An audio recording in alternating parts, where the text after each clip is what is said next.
ఒక ఊరిలో జాను, సోను అనే ఇద్దరు అన్నదమ్ములు ఉండేవారు. జాను చిన్నప్పటి నుండి చదువుకు బాగా అలవాటు పడినాడు. మంచిగా చదువుకునేవాడు. స్కూల్లో ప్రతిసారి తనే మొదటి ర్యాంకు సాధించేవాడు.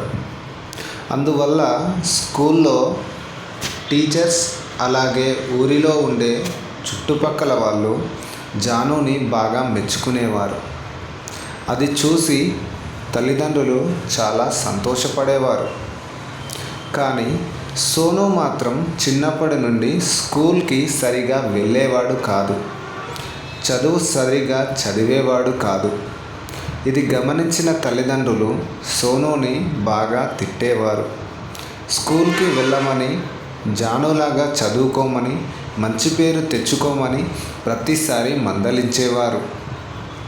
కానీ ఎంత చదవాలి అనుకున్నా సోనుకి చదవడం వచ్చేది కాదు. తన తల్లిదండ్రులు పొలం పనులు చేస్తూ ఉంటే తను కూడా పొలం దగ్గరికి వెళ్ళి ఏదో ఒక పని చేస్తుండేవాడు. బర్రెలు, గొర్రెలతో ఎక్కువగా ఆడుకునేవాడు.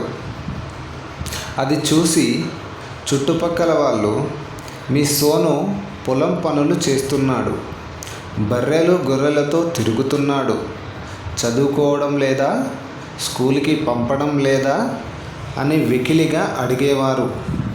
అది విని తల్లిదండ్రులు చాలా బాధపడేవారు.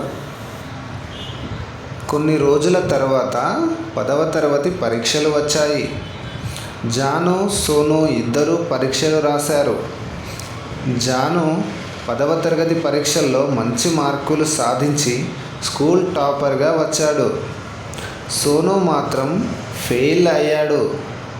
అప్పుడు ఆ తల్లిదండ్రులు జాను టాపర్ వచ్చాడు అని సంతోషంలో ఉన్నారు, మరియు సోను ఫెయిల్ అయినాడు అని సోను మీద కోపంతో ఉన్నారు.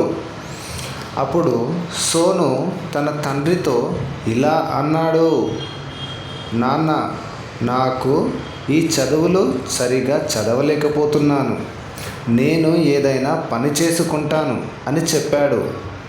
అప్పుడు తన తండ్రికి కోపం వచ్చి, నువ్వు ఏదైనా చేసుకో, నీ ఇష్టం అని చెప్పి కోపంతో అక్కడి నుండి వెళ్ళిపోయినాడు.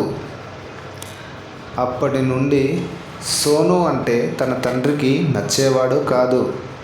ఎప్పుడూ తిడుతూ ఉండేవాడు, పట్టించుకునేవాడు కాదు. అప్పుడు సోను చాలా బాధపడేవాడు. కొన్ని సంవత్సరాల తర్వాత సోను ఊర్లోనే ఉంటూ పొలం దగ్గర కొన్ని బర్రెలతో పాల వ్యాపారం మొదలుపెట్టాడు. అది చూసి ఊర్లో వాళ్ళు, బర్రెలను కాస్తున్నాడు, బర్రెలతో వ్యాపారం చేస్తున్నాడు, చదువుకోకుండా అని హేళనగా మాట్లాడేవారు. అది విని తన తండ్రి ఇంకా కోపంతో రగిలిపోయేవాడు. అయినా సోను అవేమీ పట్టించుకోకుండా తన పని తాను చేసుకుంటూ ఉండేవాడు. కానీ తన అన్నయ్య అయిన జాను టౌన్ సిటీకి వెళ్ళి ఉద్యోగం చేస్తూ బాగా సంపాదించేవాడు. వచ్చే శాలరీతో లోన్ తీసుకొని ఇల్లు మరియు కార్ కొన్నాడు. అది చూసి చుట్టుపక్కల వాళ్ళు జానుని బాగా మెచ్చుకునేవారు. అదే సమయంలో జానుతో సోనుని పోల్చుతూ, చదువుకుంటే ఇలా గొప్పవాడు కావచ్చు, చదువుకోకపోతే ఇలా బర్రెలు గొర్రెలు కాస్తూ బ్రతకాలి అని అనేవారు.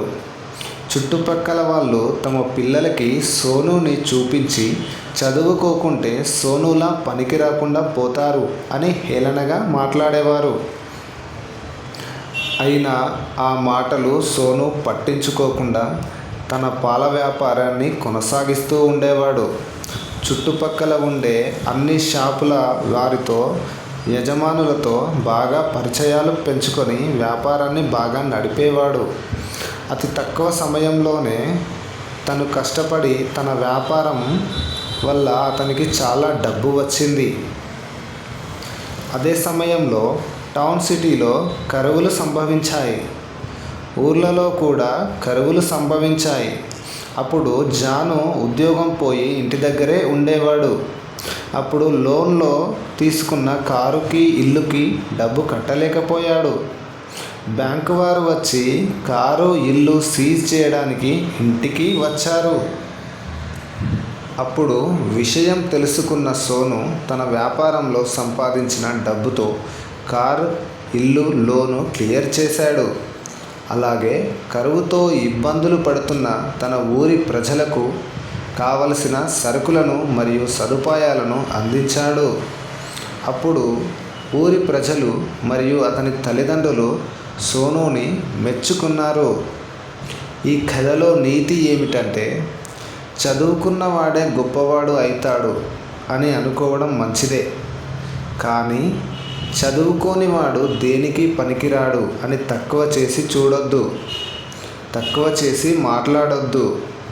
చదువుకోకున్న ఏ వ్యక్తి అయినా తలుచుకుంటే అన్నింటిలో రాణిస్తూ అద్భుతాలు సృష్టించగలరు.